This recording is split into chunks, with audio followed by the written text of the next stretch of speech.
Yeah. What's going on, y'all? You good, fam?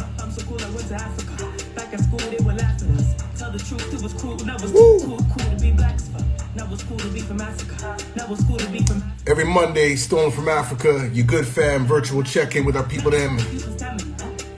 See everyone coming through. Salute. Zakisha Brown went to Ghana.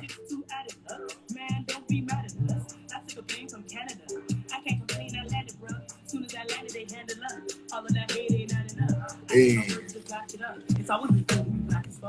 Big up, big up, big up, big up, big up. Yes, yes, yes. We are coming through. See everyone coming through. Big up to everyone, man, joining us every Monday, man, for you good fam. Virtual community check-in. We got to check in with our peoples, man. Make sure we good, man. Big up to Cropberry coming through. Hey. Black Atlantic. Love that name though, man. Black Atlantic, man. I feel like I need some like shirts that say that, man. Just like, yo, you got to get some merch and all that good stuff. We're already in conversation with some local Moncton Black-owned businesses to really keep it, you know, within the fam.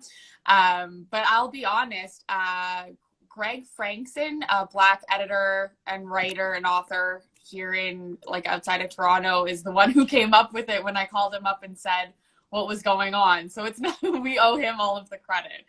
So, okay. Yeah. Well, that's what's up. That's what's up. Yeah. Big up, big up, big up. Cool, man. Well, yo, man, big up to everyone who's joining us, man. This is our weekly check-in every Monday, you good fam, virtual check-in. You know, we like to see how people are doing. Please let us know how you're feeling on a scale from 1 to 10, 1 being not so great, 10 being amazing. You know, this is a space that's for us, you know, ways that we can just connect, empower, and support each other, whether we're locally, whether we're global, wherever we at, man. So big up to everyone coming through. Yes. Yeah, man. So that being said, I guess let's circulate, you know, the energy, man. I see we got some more people's coming through. Shout out GW Counseling, who'll be adding on just now. Yes, Hi. yes. Big up, big up, big up. Welcome. Thank you for joining us, man, to our virtual check-in, you good fam. So yo, like, since we're all here, man, why don't we just, you know, do some introductions? Let us know how you're feeling on a scale from 1 to 10. You know, 1 being not so great, 10 being amazing. You know, this is our time where we can just, you know, be authentically ourselves and just, you know, keep the energy going on. So that being said, I guess with our guest, man, Cropberry, why don't you come through, let us know how you're feeling. Hey, yeah. So Cropberry, but also Hillary. I still find it weird when people call me Cropberry, but it's happening more and more, which is funny. I'm feeling really good. I would say I'm at an 8 or a 9. I have the pro of working from home, and my boss is away. She's going to a wedding in Côte d'Ivoire. So I'm running a whole department, which means I slept until 9. So living the life of luxury today, but a bit of anxiety because I am trying to go home to New Brunswick. And I don't think any of you know this, but my mother has dementia and is in a nursing home, which means if anything changes with their lockdown policies, I cannot go see my mother. And so I am literally just watching the news and their policies hourly because I had already moved the flights once. So very authentically, that is where I'm at. I literally was just emailing them like, do you know when you're gonna open? Because they've been in a good place for a while, but we'll see because the flight's in about 3 weeks. So well, we appreciate you sharing that, and you know, sending peace, love, and light to your moms. I can only imagine like the emotional, you know, turmoil that comes with that, especially just being at a distance, you know, and trying to navigate all these different restrictions and whatnot. So hopefully things, you know, work well and you're able to be there for her, because I know that's extremely important. And yeah, man, you know, it's like we're going through some challenging times, and this is why like we create these spaces where we can just kind of like connect and just know that you're not alone in this. Like, you know, we all support each other. So thank you for sharing that. Yeah, man. So that being said, man, yes, we got the sister coming through, man. Sorry, I forgot your name. If you can just introduce yourself for us, let us know how you're feeling on a scale from 1 to 10. And yeah, man, we'll keep the energy going. Greetings, everyone. My name is Gail. I am owner-operator of Gail Wilson Counseling Services. Sorry, this is my second time doing live, so I have no clue how to jump into these things. So thanks for having me. Absolutely, absolutely. Appreciate that, man. So like, how are you feeling on a scale from 1 to 10? Is there anything you'd like to share, man? Maybe something exciting that's been going on, or? Um, right now, I would say that I'm at 8. I'm doing okay. I've been busy with managing my family, so I've taken a break from my business in a sense. I'm hoping to be back up and running in May, just to kind of manage my sons and my family. So that's been keeping me on my toes, just managing my children and trying to take care of myself before I get back into the business of helping others. Love that. Hey, man, like honestly, that's such a really powerful thing, and I feel that's going to connect with today's topic as well, man. Because so much of us are like giving back to community and doing so much things, but we also got to remember ourselves, you know, because it's difficult to like kind of give from like an empty well. And as we're so giving, you know, like we want to, we'll give our last dollar, our last bit of energy, and kind of like forget ourselves. So I always stress like, you know, self-care, mental health, do what we can to like, you know, keep our energies up.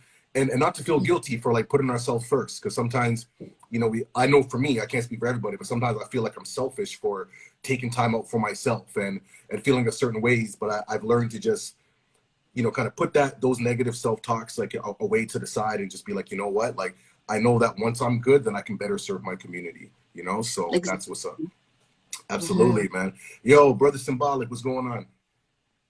Hey, greetings, and you know, welcome and thanks for being here with us. I do want to give a quick shout out to those who are in the comments. Lady Vividly, big ups. Freedom and Flow, I think that's John X. That's my brethren from out in Nigeria. I saw Color a moment ago. Color, as in Color Barbershop, Color Brown. Yeah, we got Ghana. Well, come again? Thorns, yeah. Word. Okay, yeah. So, you know, I love what you were just mentioning about self-care, and it just is it's so important, right? And so that's my moment to give a shout out to the event that you did yesterday, which brought Black people out to Nathan Phillips Square. I was so wanting to be able to get you down there, but instead I slid down hills with my son. Love. And thought of, you know, Black people in the snow and having a good time. So, yeah. So, you know, as I reflect as we have this conversation, I was like starting out low energy with my smoothie, trying to, you know, but I'm going to go to 8. I was somewhere like at a 7 before, and just being here with our people, I'm going to go 8. I'm feeling pretty good. Okay. That's peace, man. And yo, like, so our friends, like, you know, in the chat, man, if you want to let us know how you're feeling, scale from 1 to 10, 1 being not so great, 10 being amazing. We like to keep it super interactive and inclusive. So just because you're not on camera doesn't mean you can't be part of the conversation. So please, we love to see activity in the comments. Really appreciate that. Me, yo, like I'm feeling at a 10. I'm still riding off of the waves from yesterday. You know, we had like our first annual reggae skate celebrations of Bob Marley Day here in Toronto. Yo, the people them came out. The sun was shining. The weather was beautiful. I couldn't ask for anything like more. It was wonderful. And shout out to my brother France Thomas, you know, who's with the city and was able to kind of just clear the path. You know what I mean? So no one bother us. So we can do our thing, what we need to do. And the seed is planted. You know, people are already in my ear being given ideas of what we can do next year to make it bigger and better and more collaboration. So I'm definitely going to be reaching out to the community, man, to make this like a community thing. I don't want it to just be an SFA thing. This is like for us, you know, so we can come through, take up space. And I think it's beautiful that it all happens in February, you know, like they say that we don't like the cold, but yo, we're going to be coming in from the cold and bringing the heat, man, bring that Caribbean heat, you know, like I want to see the brother who does like corn soup, you know what I mean? Come out with the big like barrel, you know what I'm saying? Giving all that. So, hey man, we're trying to bring like Afrofest into like Winterfest. So that's what's up. That's the kind of vibe that we're bringing. So big up to everyone who's pulling through. Yeah. So that being said, I'm just feeling great. You know, this week we're starting our community initiatives in the schools with our virtual tour, inspiring, you know, like Black youth. And what I like about the tour that we're doing, it's all virtual, and we're going to be expanding it beyond February. So February, we call it African Liberation Month or Black History Month, but then March is Black Futures Month, you know what I mean? Which I like, it just kind of continues. And then, as you know, people like us, man, we do this 365, but you know, sometimes we gotta what's the word I use? We got to capitalize with integrity. You know, use these moments where people are focused, you know, to add on, but just it's extended to keep like that energy flowing, you know. So I'm excited for all that. Big up to everyone who's participating. And yeah, man. So we'll just, you know, get in today's topic, special Black History Month edition. You know, we have Hillary, who's also part of the Black Atlantic, you know, and we're just having some general conversations about, you know, just like the Black experience out in the East Coast. You know, like I hear often about, you know, Nova Scotia, you know, in Toronto, we know well about like Scotians and Africville and whatnot. Anybody who knows me knows I talk about this often, but we don't really hear much about like New Brunswick and like Newfoundland and even like PEI, you know, like maybe I feel like I'm ignorant and whatnot, but I think it would be kind of cool just to kind of like start, you know, from there in that context of just like the experiences like, you know, out there. Cause I know what it is in Toronto and we'll probably get into that in a bit, but I'm curious to know like, what's it like, you know, out there, like resources, community wise, you know, representation, celebrations, like what, yeah, please let us know. I'll start out by shouting out the people who are doing the work, and then I will go downhill from there. But yeah. There is the PEI Black Culture Society. They're doing events all month long. A lot of Instagram lives, takeovers, mindfulness, yoga. Some Caribbean queens who are part of that team there, who are doing like a lot of wonderful work. They've been partnered with us on a couple of things, and we're actually, our next guest in 2 weeks on Black Atlantic is going to be Bianca, who is a part of the PEI Black Culture Society. Nice. New Brunswick has the New Brunswick Arts Alliance that has a lot of Black people involved, and the New Brunswick African Association, and they're also doing great work. And Battle of the Arts New Brunswick is run by Sa Andrews, who's from Sierra Leone. So I would say those are some great resources within New Brunswick. That being said, the vibe ain't really there. Like growing up, I was one of 5 Black kids in my whole high school and elementary and middle, and it was very isolating, very lonely. There was at the time this very weird sentiment that all Black people coming into New Brunswick were immigrants for the French university, and being English first language, I was too intimidated to introduce myself. And being light skinned, I thought I had like nothing to offer, no reason to be their friend, that they were a group and I was alone. And so I was alone for like 18 years. And then by the time I went to that university, I was too ashamed of my French speaking capabilities to introduce myself, which is BS because I'm fully bilingual. I don't know why I was ashamed at the time. New Brunswick's moved, I would say, they've done a lot and they've shifted, and it's more diversity. But I would say there are still undertones of racism, of these people aren't New Brunswickers, they don't really fit in. We've only just started, we historically just elected the first Black mayor in all of New Brunswick this past year. In Shippagan. His name is Kasim Doumbia. And yet I spoke quite loudly about this recently. An organization in New Brunswick had a Black History Month panel, and they included 4 white politicians and not this historically elected Black mayor. So it's 2022 and we're still in like the 60s. Like, I don't understand. So I went off about that, but we, I think, aspire to be like Nova Scotia. I'm working with the school districts in terms of Black history, and we're looking at their curriculums and what Nova Scotia's done. But New Brunswick, I would say, is, I use the word often, archaic. We're still way back. Wow. Okay. No, that's deep, and thank you for sharing those insights.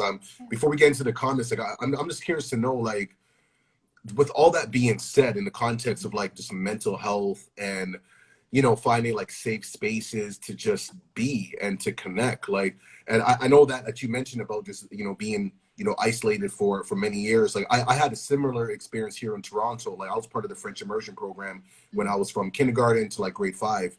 So it wasn't as long as you, but I understand the experiences and very similar of just being isolated and seen as like the other and nowhere to really fit in. I'm just curious to know, again, like safe spaces, like resources, like how do you handle like mental health in that capacity? I'll be honest that at the time I did not handle it well. There was a lot of other factors going on. My mom, older, gave birth to me, went into labor on her 43rd birthday. My dad wasn't around. Oh, there were a lot of things going on in the background that made it so that, teachers would send me to like girl self-esteem days that were being held at like hotel conferences. And I didn't at the time understand that was them trying to uplift me. I just thought I was doing good at my homework and got a day off from school. They tried to create safe spaces for me, but again, the faculties and staff until I got to university were also completely white. In my elementary, middle, my 8th grade teacher actually was my godmother. And while that meant I was safe from like overt racism, there was always microaggressions and undertones, and also being treated like, oh, you're being favored because your family works here, on top of you being one of the only Black kids, et cetera, et cetera. To be honest, like, the moment things started to go sideways in my life, my mental health completely declined, and I like dove quite deeply into addiction for 4 years, to the point where I'm finishing like a rehabilitative mental health thing. This week is my last week of doing 2 hours of therapy every week about why that happened. And coming to the very end of it, the realization is my otherness and Blackness contributed to being willing to people please and become an alcoholic to fit in. And that's nothing I ever wanted for myself. No one wants to be addicted to anything in any way, but it's been very eye-opening to see that my otherness and ostracization within the context of New Brunswick contributed to addiction later on.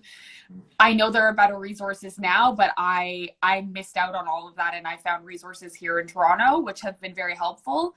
And I just try to impart everything that I've learned to the people I know that are struggling in the same way through the podcast, through other things, because I think we should all be able to access these things, whether it's mental health supports or places to speak with Black people, so that you have a sense of community. That's what I think New Brunswick was missing then, and what I hope to give them now.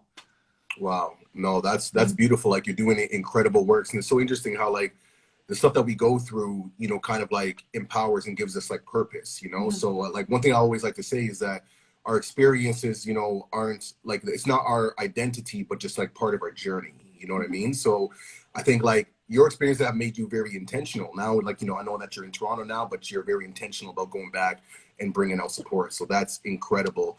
Symbolic, man, why don't you go into the chats, and then we'll get into the sister here who can speak about her counseling and things that she's doing to support the community.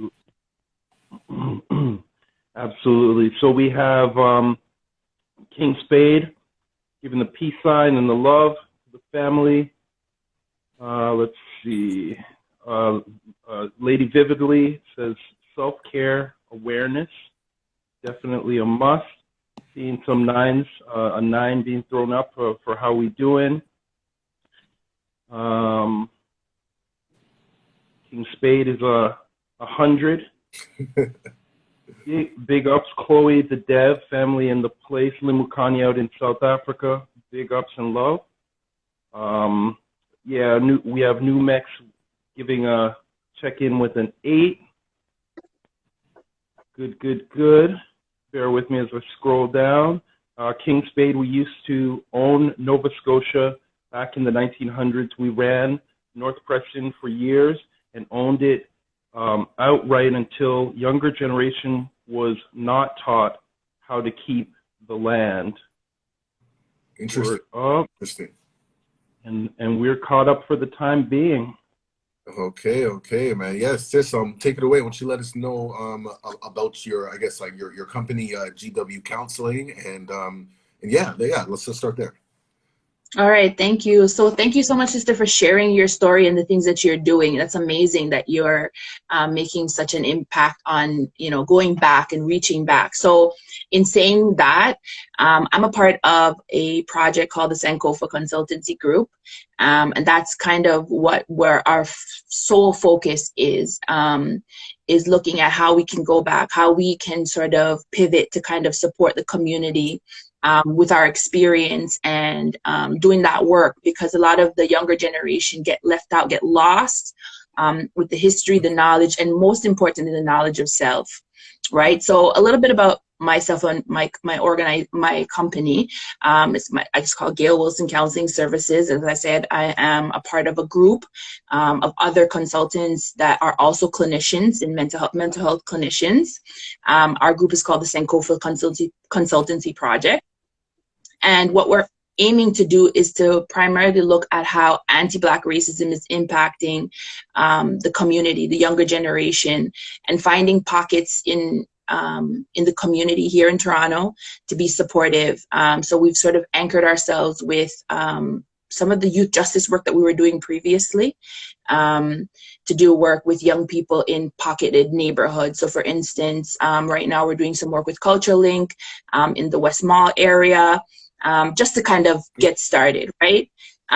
So previous to that, I did work with the African Canadian Legal Clinic, and we did a lot of work around anti-Black racism, same group of people.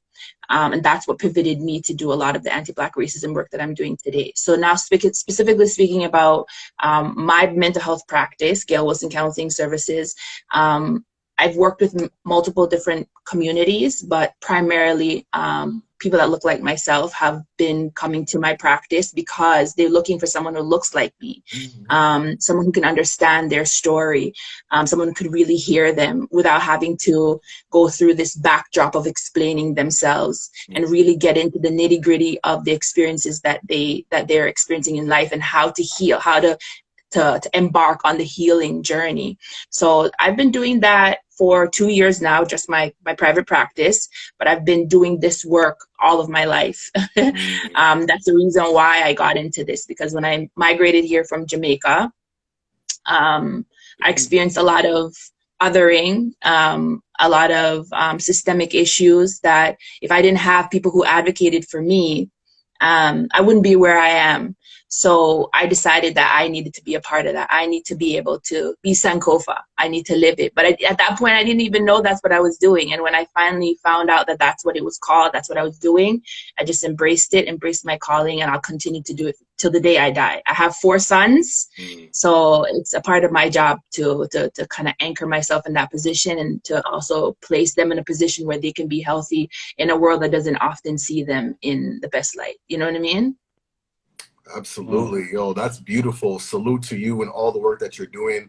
As you're speaking, I'm just feeling the vibration, man. Like the vibration is up. Like, you know, I know they're doing some real powerful work, and, you know, any way that we can support and connect and even just like refer people, because I'm always looking for different resources and stuff. So we'll definitely be in contact. I appreciate that. Definitely. I got to shout out Lady Vividly, man, for making the connection, man. She reached out and I was like, of course, man, bring sis, come through. Let's build, man. It's reason. And that's what this is all about. I want to shout out brother Kofi, man, out in Ghana, man. Make sure you go follow him, and he has like an incredible 3D mask exhibit, doing amazing stuff in the whole NFT world and doing big things for Ghana, man. Shout out to the people them. But yo, I want to go back to Hillary real quick. You know, so just you being in Toronto, you know, coming from New Brunswick, being in Toronto, what are some of those experiences and just observation? Because I always like to get like the perspective of those who just plopped in and just kind of looking from fresh eyes. I've lived here my whole life, so I'm a Torontonian, born and raised. It is what it is. But I'm always curious to know, like, just your experiences just coming in and just being immersed in the culture, and what are some of your observations, especially in the context of like the Black community, or even what Black means here in contrast to like the Maritimes. I talked about this, I forget where, but literally this week, that it took moving to Toronto for another Black person to give me the nod, to acknowledge my existence just in like a Shoppers Drug Mart. In New Brunswick, you're never going to have that. You're never going to run into another Black person. I was the only Black Shoppers employee for the entire province, and I'd worked with that company for 12 years. It took coming here to see other people that acknowledged, like, you're Black, and like, hey, I've got you, or I see you. I had never been seen as a Black person until I got here. And in that way that I personally don't like it when people say like, we don't see color. I want you to see color, and I want you to acknowledge that I am living a different life and that I deserve the same rights as everyone else. To have other Black people see me for the first time, that was insane. It was validating. And that's why I've never, like, I left Toronto for a year and a half of the pandemic, instantly moved back. Like, this place has my heart. I absolutely love it here. It is a different vibe. It is a different energy. And I would say that that sense of community I missed and did not have is what I absolutely found here. On top of just solid mental health resources and people wanting to do better and live better. And it's hard to describe if you haven't lived in New Brunswick, but it is the poorest province with like a minimum wage of only just $12 now, I think. And you can feel it. Like, the nightlife is all of these dive bars, and there is a very weird acceptance of like drug use, and it's very, very sad. And you feel it when you're there. And everyone talks about the lack of opportunity for young people, let alone young people, diverse people, queer people. If you are any minority or any intersectionality, you are going to have a much harder time unless you are part of the Acadian minority, which has the white card and has worked very hard to get to their seat at the table. You're anything else, you're SOL. You're going to be struggling. Coming to Toronto was it was an enriching experience, and that's why I've fallen in love with this place. I have no intentions of leaving. Okay. Wow, that's beautiful. You know, I love to hear those, because sometimes us as Torontonians, we take it for granted. You know, like, it's common for me to like go downtown and see, like, you know, Jamaican restaurants and my people, and like, you know, when I'm walking down the street with my kids, like, I'm always going to come across someone I know, and that's regular for me. So just to hear that, like, you know, it's humbling. It just makes me want to appreciate, you know, my experiences a little more, because I feel sometimes I even take it for granted, kind of spoiled out here. You know, it's because out here it's like, well, what kind of Black do you want to connect with? I mean, there's Jamaican, there's Trinidadian, there's, you know, like Nigeria, Ghana, like so many variations. But yes, go ahead, Symbolic. Oh, just wanted to mention something that came to mind when you said that you weren't seen, and that colorism thing. To bring in the continent, I remember going to Durban in South Africa, and an elder says to me, "You know, you're not Black here, right?" And I'm like, "What are you talking about?" And this elder who had been involved with the ANC and so forth, he said, go ask the hotel person, go ask what you are. And they say, you're colored, right? And so I just think it's an interesting thing to think about, like, the importance of us defining ourselves and embracing who we are, and not being divided by, although it's painful, especially, you know, I was a grown person, so it's not like it affects me, but like, imagine living in that, where you're put into a box and you're divided. And then I also wanted to just touch on what you were mentioning about being French, like being Black people, and once we get into different groups, it could be sports, it could be hockey, it could be like myself, I also study French, right? Alors, on peut parler un petit peu de français, mais the point is, right? The point is, like, it's like then we get separated, but I think this is the greatest opportunity to come, just to solidify, squad up, and be one, no matter where we are around the planet. So that's my little that came to mind. Agreed. Don't buy into the categorizations, but it's a powerful thing for you to be able to kind of come to that place and realize that that's what was taken away from you, and grasping that power to say, I identify how I want to be in the world, and naming that for yourself. That's the foundation to a healthy self, and therefore building up to that self-actualization, you know? So we have to spread that word in the community, definitely. Yeah, no, that's exactly what it is. I don't know if there's any comments that we missed in the chat, Symbolic, if you want to hold that down. Absolutely. Just trying to see how far we go back. Oh, I see Vividly saying, spitting some fire. So yeah, Ruckus, we have DJ Ruckus, big up to you. He says, big up to everyone, Black History Liberation Month. Indeed. Always big ups to T. Fanny. I don't know to what part of the conversation this was, but Cope Counseling says yes. So I'll just and yes. Yeah, that's my colleague Micah. She's a part of the Sankofa consultancy too. Okay. So please call her. Big ups on Kofa Consultancy. I love that so much. So good. Yeah. AI design with the hands in the air, lay vividly. It's about building our community positively. Absolutely. For so long, not only have we been being defined, we've been being defined poorly. We've been separated from nature. Oh, you're urban people, you know. So it's absolutely true. We have JS Sims, J Sims. That's important. It goes a long way. I am T Fanny says, I definitely felt that way too coming into Toronto, Queen. Okay.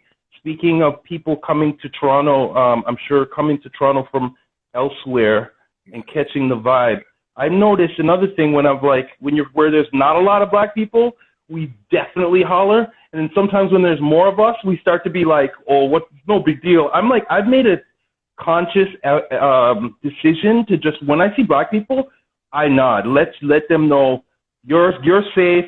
We're here. Like, you know, I just try to nod every time, you know, since 2020, basically. Like, no, there's no excuse. Anyways, I'm sorry, I went on that tangent.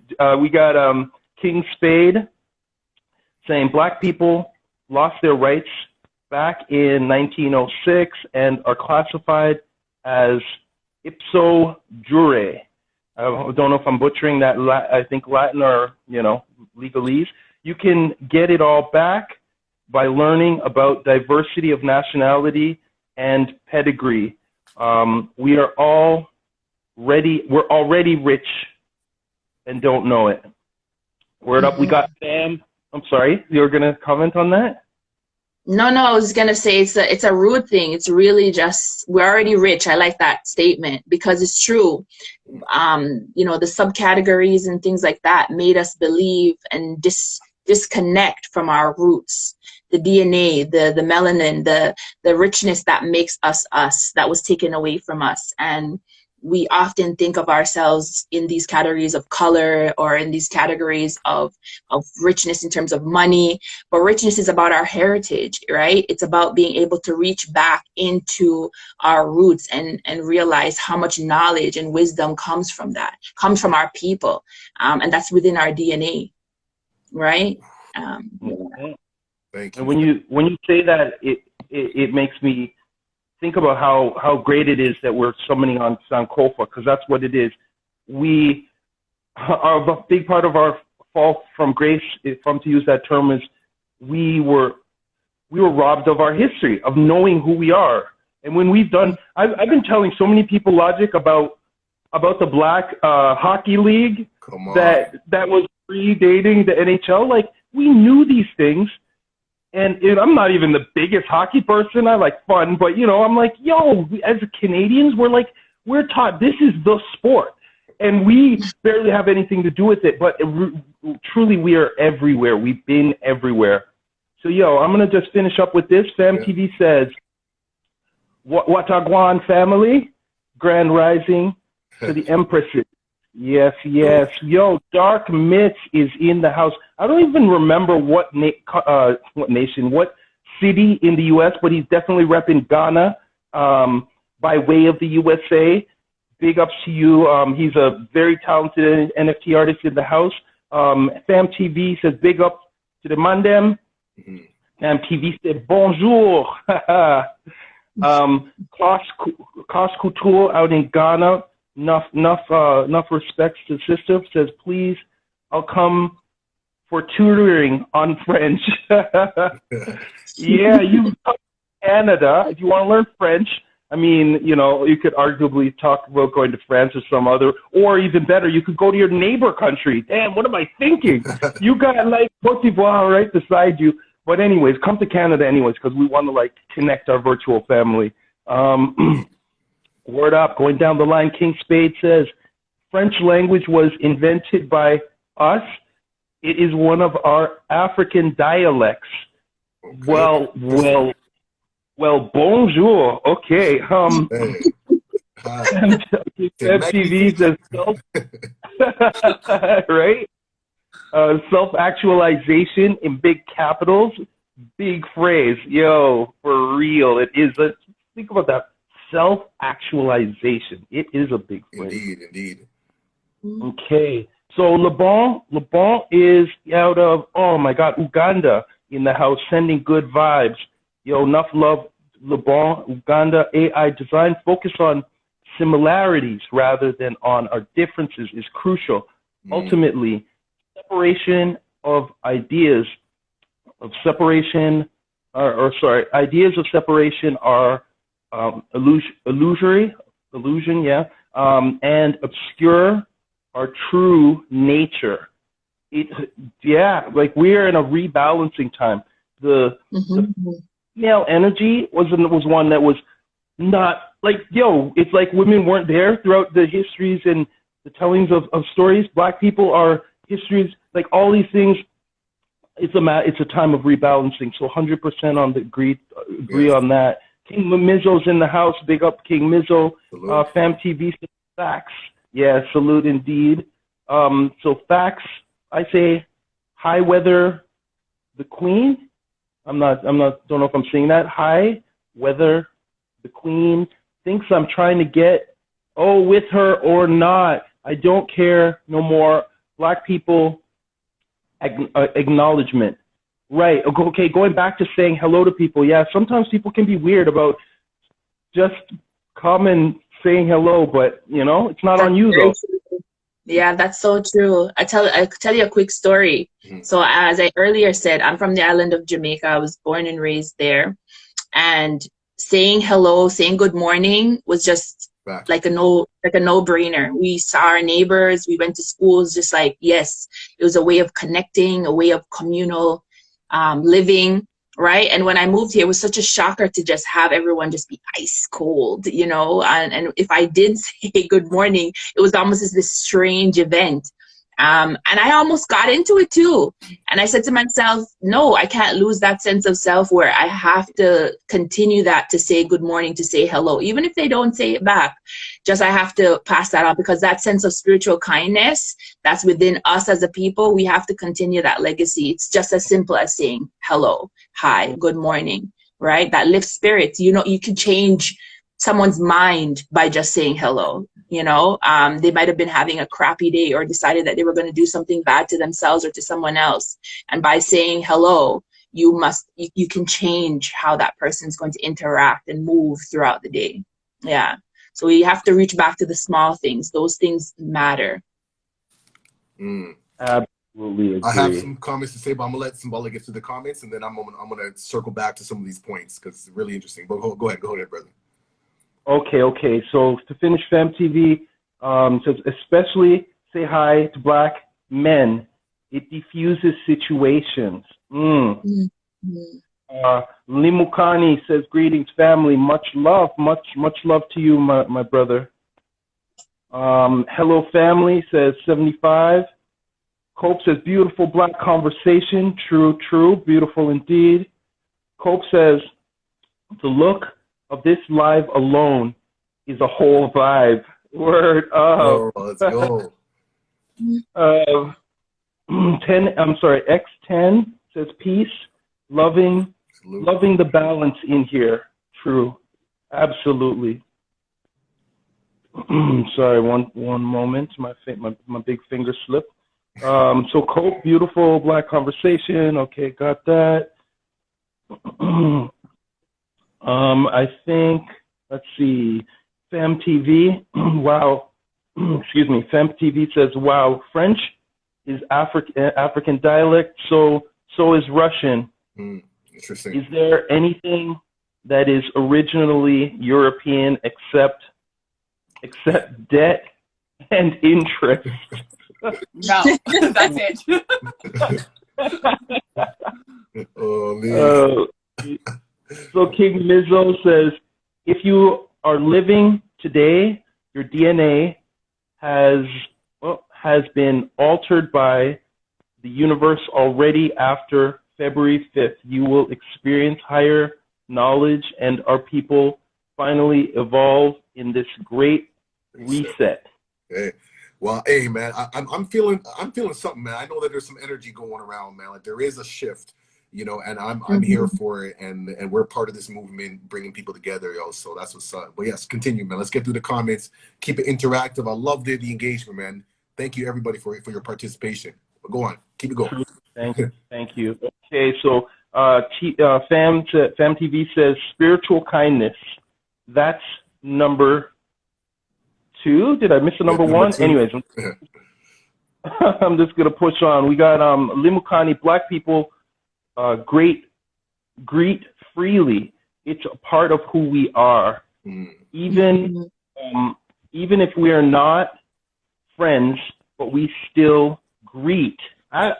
Absolutely. Yo, I remember I lived in Jamaica up in the hills, and yeah, that contrast between when you hit downtown Toronto, and it's like, as grown people, we should just be like, how do we want the world to be? And if someone's like disses you, it's like, that's not on me. I'm a grown person. I greet people and share love.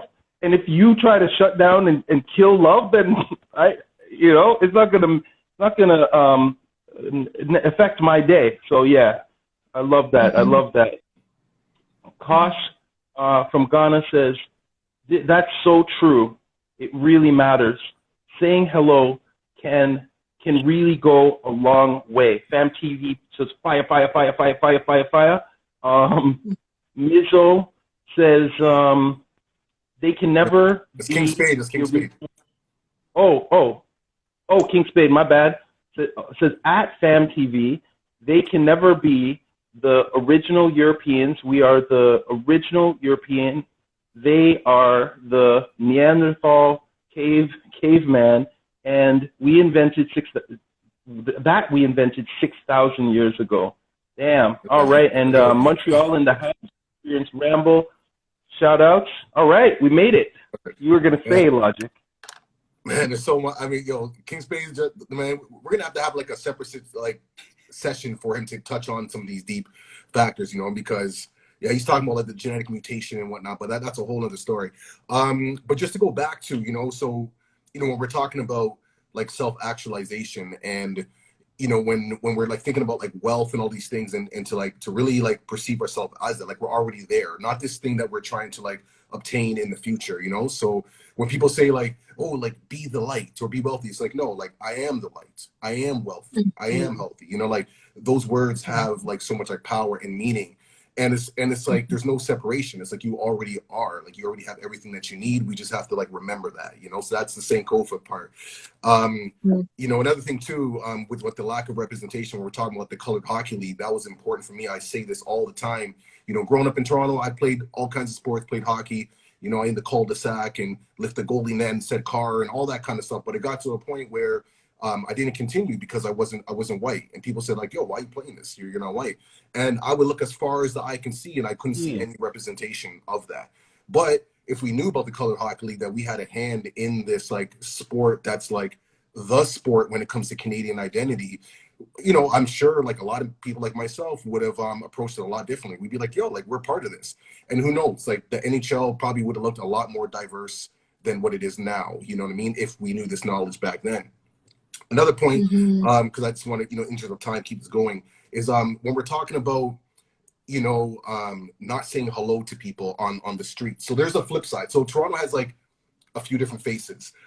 There is the one that's where it's like, you know, we see each other and we do connect and it's like brotherly and all that. But then there's like the side that's like skeptical, you know, where it's like people may have like an agenda, you know, and I feel like this is really, you know, unique. Well, maybe not necessarily unique, but I think unique to the North American experience of being Black in contrast to like, let's say the East Coast, you know, like in you know, Newfoundland, New Brunswick, or in Alberta, like, you know, like I got like quite a bit of a friendly vibe and people will talk to you and whatnot.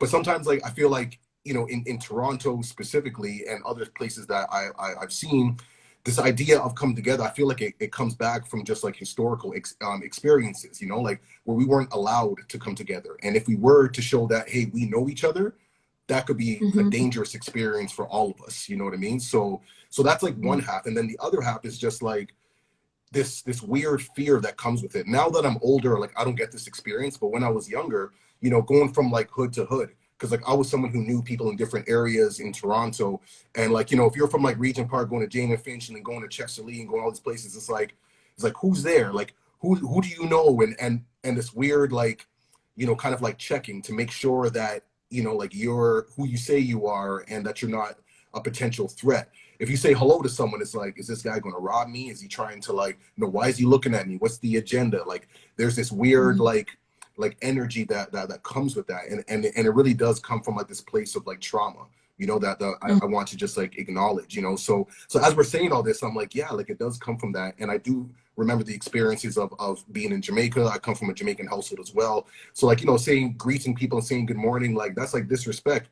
You know what I mean? That's the last thing like you want to do is not say hello, because they'll be calling your parents and, you know, you might get dealt with. So so it's really about like, you know, that communal. But, you know, when from a North American perspective, for a lot of us, it's like coming together is problematic. You know what I mean? Like police see like a group of youth hanging out, that's a problem. You know what I mean? Like, so that being said, you know, I feel like we all do want this, you know, collective, you know, connection, this collective like healing and opportunities to really build community. We have that within us, but there's so much forces that strive intentionally to divide us and keep us against each other, you know, like where we look at someone who looks exactly like me as the enemy, you know, like there's some like trauma, generational trauma, all kinds of things that we need healing from. So my question to you, sister, I want to say, like, what are some ways that we can like heal from all this? Like, what are some things that we got to like, you know, consider, some like practical and tangible like things that we can like, you know, take away and do today to support that?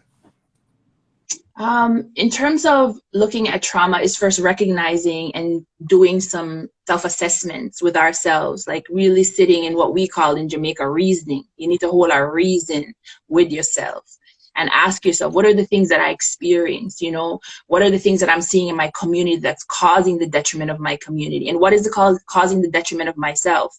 Right? And really start making the moves that most people are doing now, right? Like what you're saying, there is an awakening happening more and more now as the pandemic has happened, because it has allowed us to kind of go deeper into not necessarily isolation, but solitude, which we need, right? Solitude is not necessarily a bad thing. It allows you to reflect on who you are, where you want to go, make goals, make plans, right?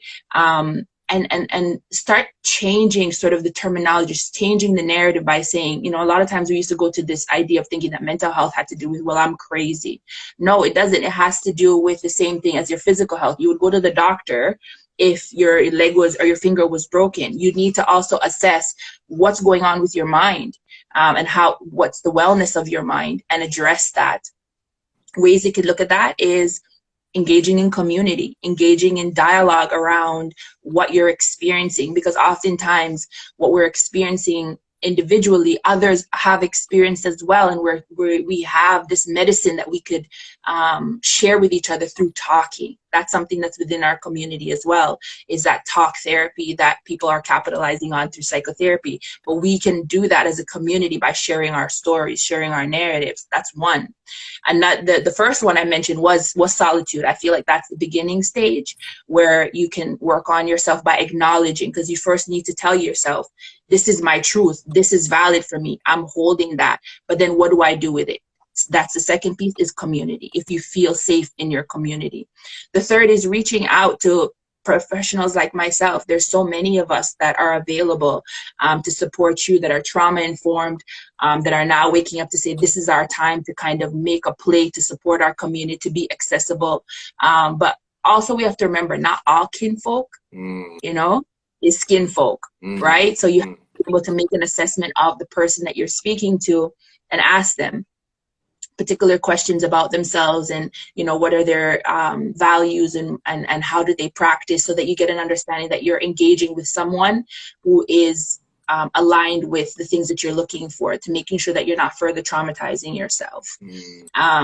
Right? So those are the things that I think are very necessary, is first finding your truth, validating your truth with yourself, engaging with community through narrative talk, similar conversations like we're having right now, finding a mental health practitioner that can be supportive to you, and reaching out, really finding spaces. There's lots of things going on in the city that's available to folks like ourselves that are doing amazing work, that are available. You just have to be able to ask yourself from that position of solitude, that place of validation, that place of talking with yourself, who do I need to talk to? Where do I find them? And seek them out. Don't be afraid. It takes that one step. Once you take that step, it's over from there. It's just the journey after. Mm-hmm. Oh, that's beautiful. Mm-hmm. I love clear and concise messaging that we can like take with us, you know. So you know, like having those steps and focus, you know, finding out, you know, more about ourselves, connecting with community, then reaching out to resources.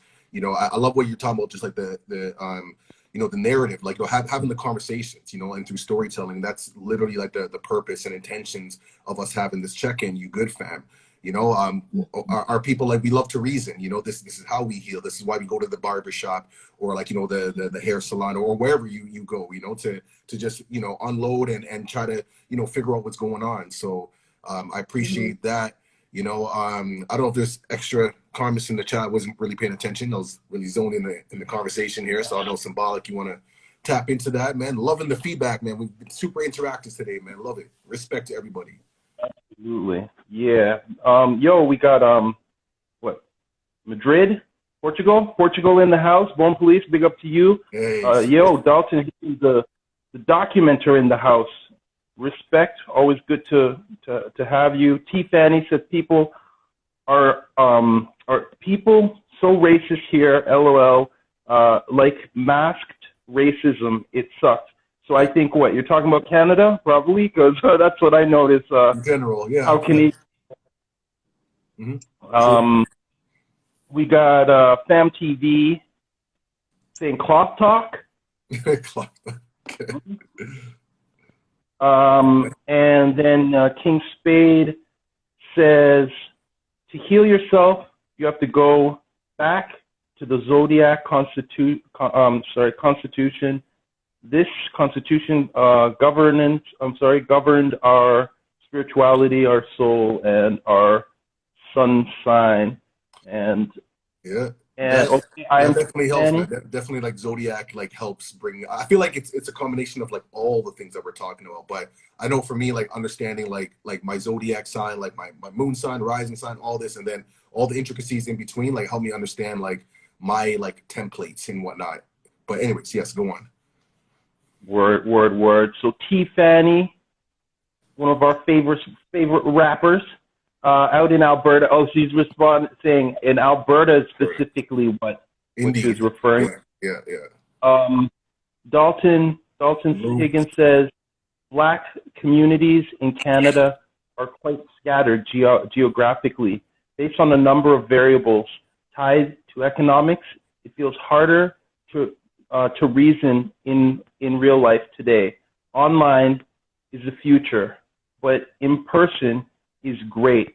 Yeah, I would say, you know, we have this opportunity to connect with people very meaningfully. Unlike, you know, the old notion about online, it's not real friendship. It's not real. It is real, but then I think that it's all about then creating those circumstances where we can connect in the real world. Because now when we meet, you know, Hillary or Gail, when we meet, let's say at the Stolen from Africa conference, it'll be like, yo, we already like have built connection, right? Like how you said about when you meet a counselor, you talk with them and you figure it out. Once you know that they're like they understand Sankofa, they understand what we've been going through. Then you're like, okay, so. You know, so we can make those connections online, but I do think all doors lead to in real life connections. Just to add on to that, like that's a perfect example of like what we did yesterday at the Bob Marley Reggae Skate. You know, a lot of those initial connections were like online and whatnot, and even some friends I haven't seen in like 2 years. You know, so when they came out in person, and that's the exact conversation I was having. I was like, it's great to connect online because we are intentional. We're not just doing this just because, like, we have an agenda, we have a purpose. But then when we meet in person, it's even more intentional. Like when I was like hugging people a little longer than usual. You know what I mean? Giving daps a little longer and just being like, yo, it's good to see you, and just appreciating this moment and just acknowledging the fact that we're here in this physical space together, knowing that, hey, like this is, you know, things have changed, but we're here together in this moment in time, and we're celebrating, you know, with intention. So now when we meet, it's not going to be just because. It's like we're really going to like connect intentionally and appreciate those moments. So I just wanted to add that. So yes, like virtual is the future, and I'm here for it. I'm here for it, man. Straight up, let's go. And just to add to that, even just to say, like, what you guys are saying now in terms of, you know, we communicated that, and then here it is, we met in person, we were hugging, right? And you were saying, you know, Stolen from Africa, we're going to have a conference. That's the power we have, is the word.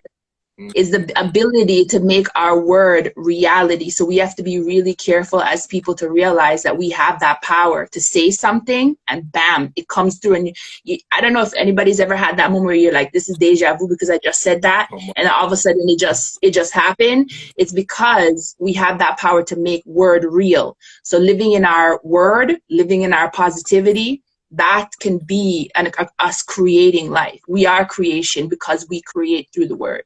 Ooh, man, as you say that, right now, yo, I'm charged up. I'm going to jump into the comment where DJ says, those Mandelas, big smiles. I'm pretty sure you're talking about the background there. Sam TV also said, cloth talk is when the queen was speaking on point, like you anointed a woman of the cloth. Word. Hey, man, getting enough love. Accidental Bohemian says, gotta go, keep kicking, you know we will. Boards. Social media is a broad platform that could be used for so many good things. Just like this is what we're doing it. Yeah.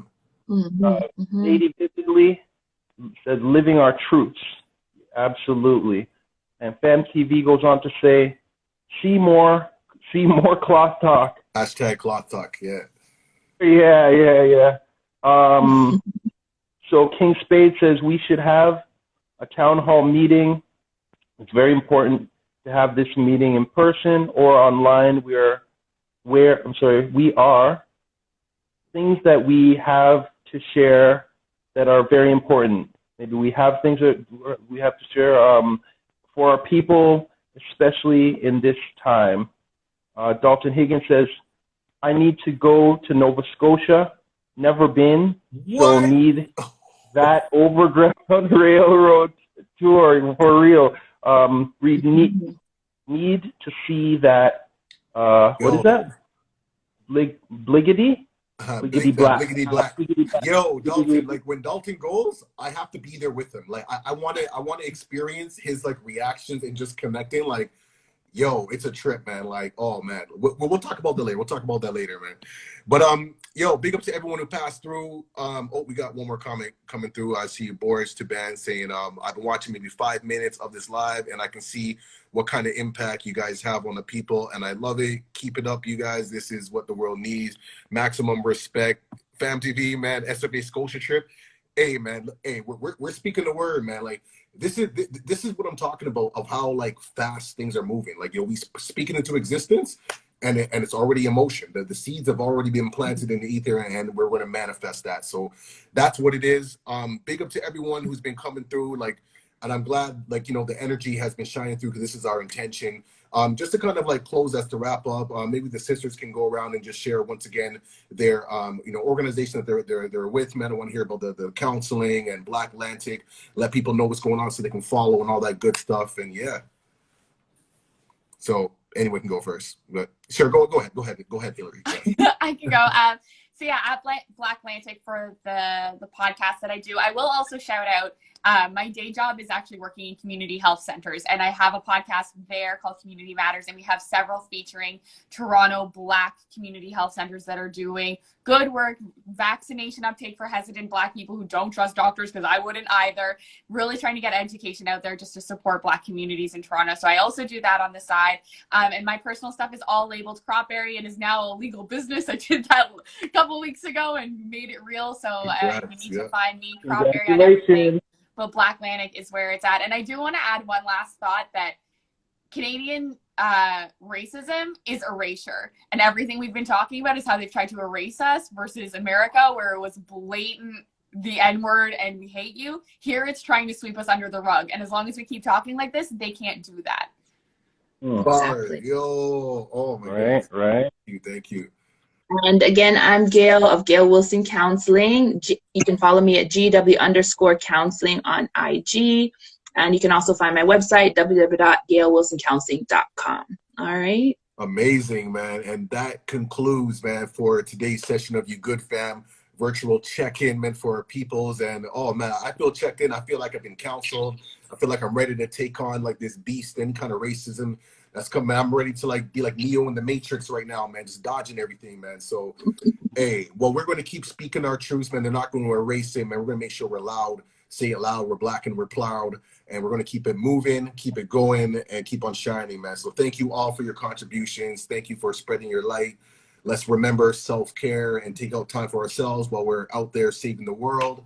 And yo, man, we're going to be here next week, man. Every Monday, 11 a.m. You Good Fam, Stolen from Africa. Big up, big up, big up. And we out. Bye. Until next time, y'all. Peace. Bye.